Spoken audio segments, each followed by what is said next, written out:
siang. Jadi terima kasih untuk waktu yang teman-teman berikan untuk saya untuk hari ini, untuk saya sosialisasi tentang modul 1.4 tentang budaya positif kepada guru SMA Negeri 1 Iliape Timur. Jadi ini apa yang kami dapatkan dalam modul ini, kami berbagi kepada teman-teman tentang budaya positif yang ada. Jadi hari ini sosialisasi saya dengan sasaran saya kepada Bapak Ibu guru. Jadi di sini saya minta teman-teman semua untuk kita sama-sama berdiskusi tentang terkait dengan sosialisasi saya hari ini. Mungkin ada hal-hal yang bisa disampaikan. Yang berikut next ini. Yang berikut bahwa tujuan yang ingin dicapai, yang pertama kita bisa menanamkan nilai-nilai positif secara universal dengan motivasi intrinsik. Yang kedua, kita membuat keyakinan kelas. Yang ketiga, melaksanakan posisi kontrol dalam segitiga restitusi. Yang keempat, mengetahui kebutuhan dasar manusia. Jadi ini hanya ada 4 item yang harus saya sosialisasi kepada teman-teman semua. Next, Ibu Feni. Yang pertama bahwa nilai-nilai positif itu dimunculkan oleh warga sekolah dalam lingkungan sekolah dan dapat membuat seseorang merasa aman dan nyaman dan menyenangkan jika berada di sekolah. Untuk menciptakan lingkungan sekolah yang positif, perlu adanya budaya positif. Budaya positif dapat dilakukan dengan adanya penerapan disiplin positif. Contoh penerapan disiplin dan nilai-nilai positif. Ini salah satu contoh penerapan nilai-nilai positif. Nah, di sini ada disiplin, menghargai, menghormati, keadilan, keselamatan, tanggung jawab, kejujuran, rasa syukur, berprinsip, integritas, kasih sayang, rajin, berkomitmen, percaya diri, kesabaran, keamanan. Tujuan yang adanya disiplin positif yaitu membangun siswa memiliki motivasi intrinsik, yaitu motivasi yang lahir dalam diri kita sendiri ketika menerapkan disiplin.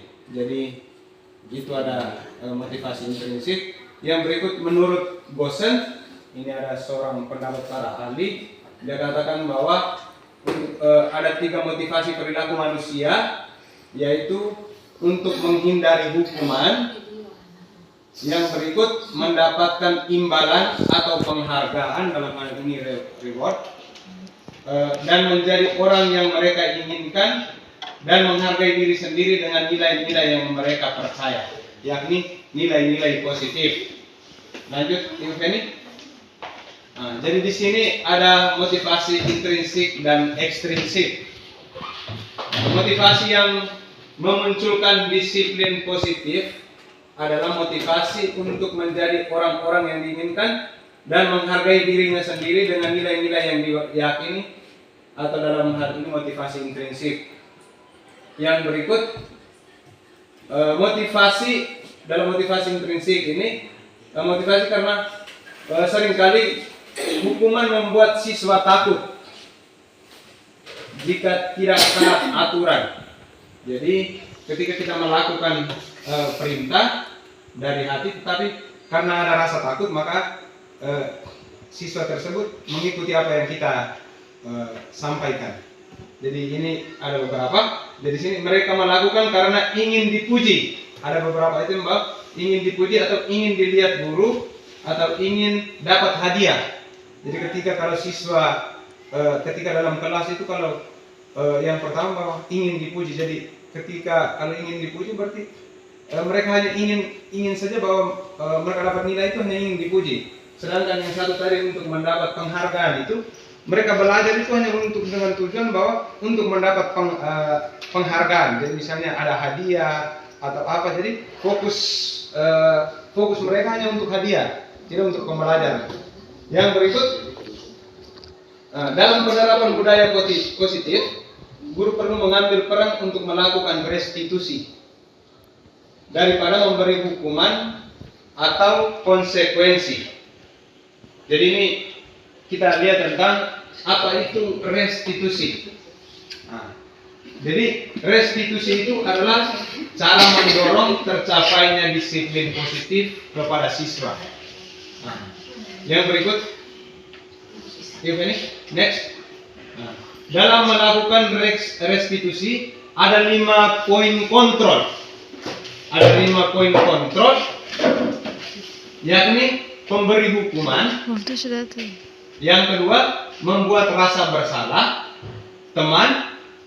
Yang berikut, pemantau. Dan yang berikut lagi, manajer. Jadi peran kita guru ini dalam posisi kontrol kita ini, yang pertama bahwa seringkali kita guru kita posisikan diri sebagai yang pertama pemberi hukuman.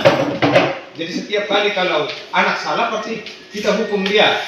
Nah, hukum dia untuk misalnya lari keliling lapangan berapa kali, itu posisi kontrol kita sebagai guru. Yang berikut, pembuat rasa bersalah. Jadi pembuat rasa bersalah itu ketika kalau sebagai guru itu pasti kita bisa membuat segala sesuatu yang mana membuat siswa itu merasa dirinya bersalah. Bisa menggunakan bahasa atau menggunakan kalimat-kalimat yang bagaimana bisa menggugah dia punya perasaan. Yang berikut, posisi kontrol kita sebagai guru juga sebagai teman, di mana kita bisa menganggap siswa itu sebagai teman kita. Jadi bahasa yang kita gunakan untuk berkomunikasi dengan siswa itu kita gunakan bahasa-bahasa yang sebagai teman. Misalnya bagaimana caranya supaya kita buat segala sesuatu supaya siswa itu dia posisikan kita bahwa dia sebagai teman. Yang berikut, kita sebagai pemantau. Jadi kita guru, kita hanya memantau. Kita memantau siswa. Yang berikut yang diharapkan dalam dalam modul ini, dalam program ini, kita semua guru itu diharapkan untuk posisi kontrol kita itu sebagai manajer. Jadi posisi kontrol kita sebagai manajer berarti yang harus kita tinggalkan itu hukuman, bagaimana. Tetapi yang mana bahwa dengan kita punya psikologi atau karakter siswa yang seperti ini, bahwa seringkali bahwa kita harus memberi hukuman. Tetapi dalam materi yang disampaikan bahwa kita harus menempatkan posisi kontrol kita sebagai manajer. Maksudnya bahwa sebagai manajer itu kita menggunakan bahasa-bahasa yang bagaimana supaya jangan mempersulit dia, jangan membuat dia terjebak atau membuat dia merasa bersalah. Ketika kalau dia merasa bersalah bahwa dia tidak akan datang ke sekolah, karena kita yang pertama kita beri dia hukuman. Nah, jadi di sini diharapkan bahwa nanti kita semua guru diharapkan untuk bisa menempatkan posisi diri kita sebagai posisi manajer. Jadi di antara kelima posisi tersebut, guru diharapkan mengambil posisi manajer. Yang berikut, next, Ibu Kenny. Yang berikut yang kita bahas yang pertama, tadi ada beberapa tadi. Yang berikut, ini posisi yang pertama kita sebagai posisi guru sebagai penghukum. Murid akan melaksanakan aturan karena takut dihukum secara fisik atau secara verbal, takut dimarahi. Ketika sudah tidak ada hukuman, maka murid tidak akan berubah, tetapi melakukan kesalahan karena beranggapan sudah tidak dihukum, sudah tidak diperiksa. Jadi posisi kontrol sebagai penghukum. Yang berikut, next, yang berikut, pembuat merasa bersalah. Jadi di sini guru akan bersuara lebih lembut, membuat rasa bersalah, akan menggunakan keheningan yang membuat orang lain merasa tidak nyaman, bersalah atau rendah diri. Di posisi ini murid akan memiliki penilaian diri yang buruk tentang diri mereka. Murid merasa tidak berharga dan telah mengecewakan orang-orang yang disayangi. Yang berikut, sekarang posisi kontrol kita sebagai teman. Jadi murid akan merasa akrab dengan guru, hanya saja di sisi negatif murid menjadi tergantung pada guru tersebut. Bila ada masalah, dia merasa biasa mengandalkan guru tersebut untuk membantunya. Jadi yang berikut, posisi kontrol yang berikut, guru sebagai pemantau. Yang pertama itu mengawasi. Pada saat kita mengawasi, kita bertanggung jawab atas perilaku orang-orang yang diawasi. Saat sudah tidak diawasi, maka siswa kembali lagi berbuat kesalahan. Jadi ini sebagai pemantau. Yang berikut, next. Yang posisi yang berikut adalah posisi manajer. Yang tadi diharapkan bahwa kita semua guru diharapkan untuk masuk pada posisi manajer. Jadi di sini guru berbuat sesuatu bersama dengan murid, mempersilakan murid mempertanggungjawabkan perilakunya, mendukung murid agar dapat menemukan solusi atas permasalahannya sendiri, mengingatkan siswa atas keyakinan kelas. Jadi nanti kalau di kelas itu kita harus buat dengan namanya ada aturan kelas dan ada keyakinan kelas. Jadi selama ini bahwa kita punya aturan di dalam kelas, sedangkan kita punya keyakinan kelas, nanti kita lihat sama-sama bagaimana. Baik, next ini. Baik, jadi untuk lihat ada beberapa posisi kita sebagai guru tadi. Di sini ada namanya segitiga restitusi. Jadi segitiga restitusi ini yang pertama bahwa kita sebagai guru yang pertama bahwa kita harus menstabilkan identitas. Yang kedua, kita masuk pada validasi tindakan yang salah. Yang ketiga, kita menanyakan keyakinan. Jadi kalau dalam kelas kalau ada siswa yang bermasalah, misalnya dia menyontek, berarti di sini kalau saya tempatkan diri saya sebagai manajer, berarti saya harus tanya dia. Saya harus menanyakan dia bahwa yang pertama menstabilkan identitas. Saya tanya dia, kamu sampai di sini, Pak Guru memanggil kamu, apakah kamu tahu apa yang Pak Guru panggil? Pasti dia jawab bahwa saya tidak tahu. Berarti saya sampaikan lagi bahwa kemarin Pak Guru dengar informasi dari teman bahwa kamu menyontek. Apakah benar kamu menyontek? Dia akan jawab bahwa benar, saya menyontek. Ketika itu saya bisa bertanya lagi, jadi apakah menyontek itu adalah sebuah perbuatan yang pasti dia jawab bahwa itu perbuatan yang tidak baik. Sekarang kita harus lihat kembali lagi bahwa kita mulai lihat validasi tindakan yang salah. Tadi kalau mulai masuk pada menstabilkan identitas itu yang pertama bahwa kita tenangkan siswa dulu. Yang pertama bahwa kita sampaikan bahwa Pak Guru mereka juga pernah berbuat salah. Tetapi sebagai manusia kita berbuat salah, tetapi kita bisa berubah untuk melakukan hal tersebut. Yang berikut, untuk validasi tindakan yang salah, itu kita mulai bertanya lagi. Seposisi manajer bahwa kita bertanya lagi bahwa apakah menyontek ini sudah melanggar dengan norma-norma yang ada atau dengan kebajikan yang ada di dalam kelas. Pasti dia jawab.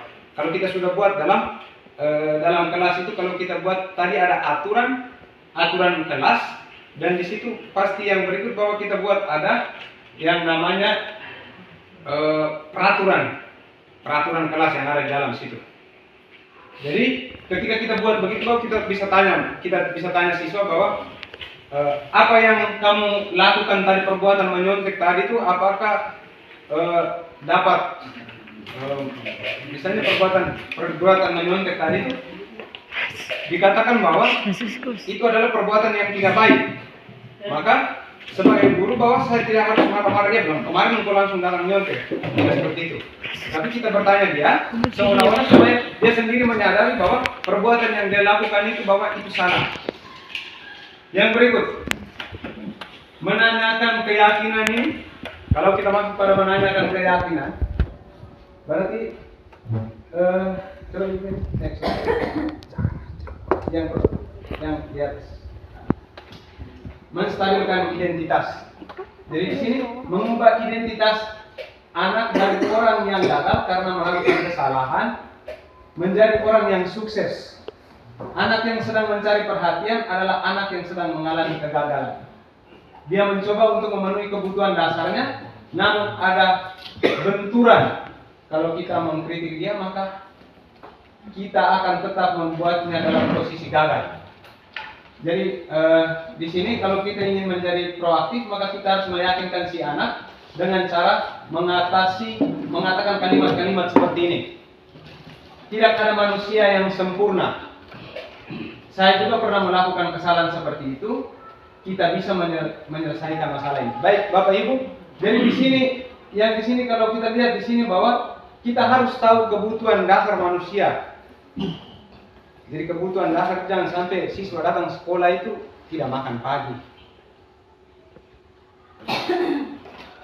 Kalau dia tidak makan pagi dan pas kita mengajar dia tidur, berarti kita tidak mungkin kita langsung ketuk dia punya kepala bahwa kenapa engkau tidur? Tapi kita tanyakan dia dulu, kira-kira bahwa kenapa dia bisa tidur. Baik, yang berikut, validasi tindakan yang salah. Jadi di sini setiap tindakan kita lakukan dengan suatu tujuan, yaitu memenuhi kebutuhan dasar. Kalau kita memahami kebutuhan dasar, apa yang mendasari kebutuhan tindakan, kita akan bisa menemukan cara yang paling efektif untuk memenuhi kebutuhan tersebut. Jadi menurut teori kontrol, semua tindakan manusia itu baik atau buruk pasti memiliki maksud atau tujuan tertentu. Contoh kalimat untuk validasi tindakan yang salah, kamu punya alasan mengapa melakukan hal itu. Dia tanya, kamu punya alasan, kenapa kamu bisa melakukan itu? Misalnya menyontek, kita tanya, kenapa kamu bisa lakukan nyontek di kelas? Tadi malam karena saya tidak belajar makanya saya nyontek. Bila perlu kalau maka terlambat itu kalau kita tanya bahwa kenapa? Pasti engkau punya alasan kenapa engkau tadi malam pasti engkau terlambat. Pasti dia jawab bahwa kenapa engkau terlambat?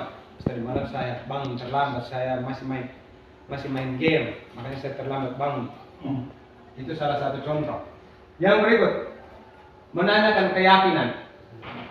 Jadi saat ini kita menanyakan keyakinan yang sudah disepakati kita di sini, kita bisa menuntun siswa untuk mencari solusi atas permasalahannya.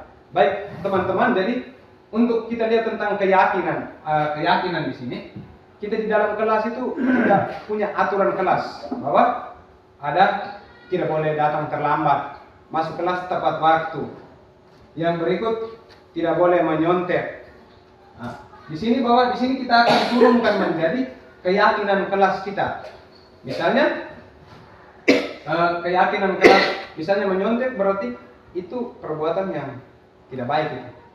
Itu berarti kalau kita lihat di sini kalau masuk dalam keyakinan kelas itu bahwa itu kira-kira perbuatan apa tuh teman-teman? Mulai dengan beberapa keyakinan tadi. Misalnya jujur, ada menanamkan sikap jujur, disiplin, tanggung jawab. Berarti di sini kalau saya berikan salah satu contoh, kalau menyontek berarti di situ dia sudah tidak lagi untuk keyakinan kelas itu dia sudah langgar yakni kejujuran. Nah, jadi di sini ada di dalam kelas kita harus pertama kita masuk kita buat ada aturan kelas dan kita buat keyakinan kelas itu yang merupakan norma-norma yang semua kita sepakati di dalam itu.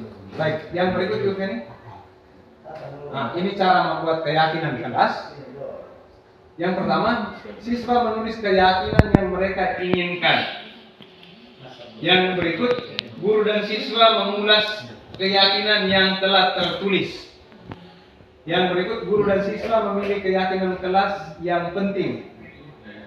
Yang berikut, mengubah keyakinan kelas menjadi kalimat positif. Yang berikut, mengecek dan menyepakati keyakinan kelas. Keyakinan kelas dapat ditempelkan di ruang kelas sebagai pengingat bersama. Baik, jadi keyakinan kelas untuk kita yang di sini mungkin nanti kita sama-sama berdiskusi untuk menerapkan seperti apa. Jadi kalau coba next, nah ini contoh keyakinan kelas. ada disiplin, tanggung jawab, menghormati dan menghargai, mandiri, menjaga kebersihan, kesehatan, bekerja, toleransi, kedamaian, keselamatan. Jadi ini yang disebut sebagai keyakinan kelas. Jadi selama ini kita hanya buat tentang aturan kelas, tetapi keyakinan kelas itu yang harus kita buat itu siswa-siswa bisa kita suruh mereka untuk kesepakatan membuat keyakinan kelas yang ada itu seperti apa. Baik. Iya, oleh dari.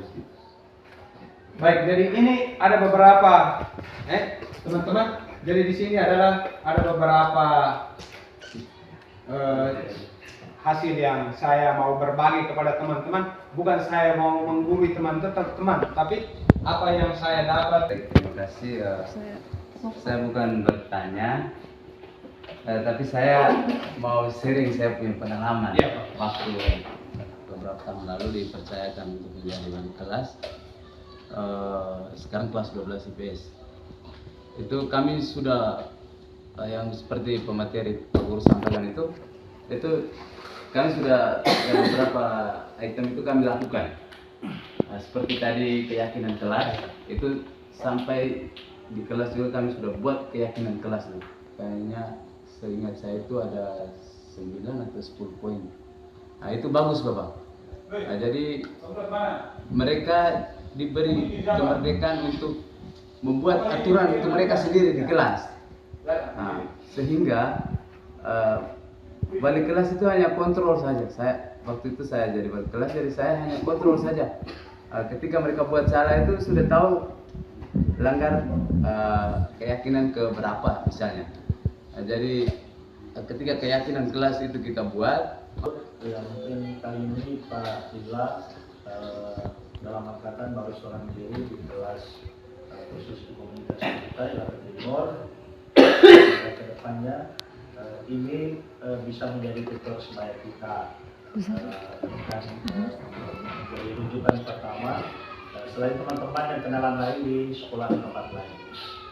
Khusus di poin keyakinan ini, kalau saya melihatnya dari setiap aspek itu ada program 5K dan 7T. Nah, itu sebenarnya Bapak Ibu kita sudah mengalaminya sejak SD, SMP, SMA dan kalau pernah menjadi guru guru pengajar, guru praktek, saya itu memang pernah dikasih tugas menguji 2 poin keyakinan dengan nomenklatur berbeda. Jadi teman-teman kita diberi tanggung jawab untuk semua poin-poin ini oleh guru PAUD kita. Hari ini memang tersentuh sekali dengan aspek keyakinan ini. Mungkin di program Dikat Bapak Guru sudah memprestasikan dan sudah berbagi ke praktek baik seperti ini. Ini akan menjadi nilai budaya pembelajaran guru penggerak sehingga nanti semua aspek berlawanan negatif dari setiap poin ini pasti kita mengatakannya dengan tidak sehingga praktek baik untuk stimulasi berbaik kali ini saya pikir teman-teman semua kita bisa mengikuti dengan baik dalam mencuri progres pembelajaran kita sekarang yang teman-teman belum mengikuti dalam sistem kuliah atau belajar guru penggerak. Jadi praktek baik sudah dibagikan seperti ini. Saya pikir nanti setiap aspek kita sudah mulai berminat sehingga menjadi pengalaman praktik baik kita ketika kita sudah masuk dalam program guru penggerak ke depan. Terima kasih Bu Guru. Baik, terima kasih Bapak Kepala yang sudah memberikan. Masuk. Kami tegur dia di kelas. Nah, sebelum dia masuk kelas, saya tegur dia. Ternyata dia lakukan yang sama. Hasilnya kesadaran dia bahwa dia merasa bersalah tidak ada. Saya coba lagi pendekatan yang lain, saya ke rumah home visit. Saya suruh dia tunggu saya dengan orang tuanya, saya ke sana. Ternyata saya ke sana juga dia pergi urus kambing, dia pergi tunggu saya, dan mamanya ada. Saya bilang, mama anak ini setahu orang tua bahwa ada wanita sedang itu, dia bilang tidak ada, dia terus makan. Saya berpikir, anak ini harus atau tidak? Suatu hari Bapak Ibu guru yang saya hormati, jadi di sini ada beberapa item tadi. Yang pertama, ini bisa dari bawah. Jadi tadi kita lihat tentang peran guru, peran kita. Kita guru itu kita punya peran itu. Yang tadi ada beberapa hal tadi yang diutamakan itu kita sebagai manajer, kita semua guru. Jadi bagaimana kita punya gaya untuk berbicara dengan anak, bagaimana membuat anak itu supaya nyaman. Ya. Jadi sekarang kita harus menempatkan diri kita itu, kita pada tempat yang mana, supaya anak-anak bisa merasa bahwa oh saya ini dibuat agak nyaman. Yang berikut bahwa kita juga harus tahu bahwa anak-anak punya latar belakang kebutuhan dasar. Jangan sampai dia tidak datang sekolah itu karena pengaruh dia masih bantu dia punya orang tua kerja untuk cari uang untuk bayar uang sekolah. Itu kita harus gali, kita harus cari tahu dia. Itu yang baik. Jadi ada beberapa item di sini saya sampaikan hari ini. Terima kasih banyak untuk berbagi hari ini. Dan penyampaian berikut dari saya bahwa teman-teman yang lain, mari kita bergabung bersama untuk calon guru penggerak. Mari kita bergabung bersama untuk angkatan selanjutnya. Baik, hanya ini saja. Terima kasih yang berlima teman-teman semua.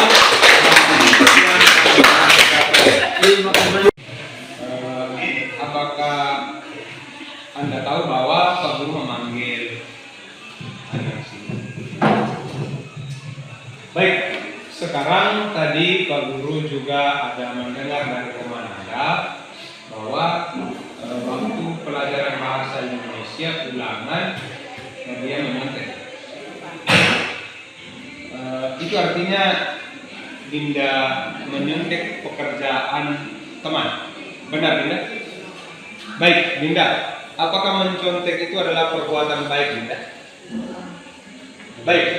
Karena mencontek itu adalah perbuatan tidak baik, maka itu adalah sebuah kesalahan. Ya, Dinda? Wajarlah kalau Dinda melakukan sebuah kesalahan. Jadi kalau melakukan sebuah kesalahan dalam hal ini mencontek, itu lain kali Dinda harus bagaimana caranya untuk merubah pribadi Dinda. Mengapa Dinda bisa mencontek? Pak Guru mau bertanya seperti itu.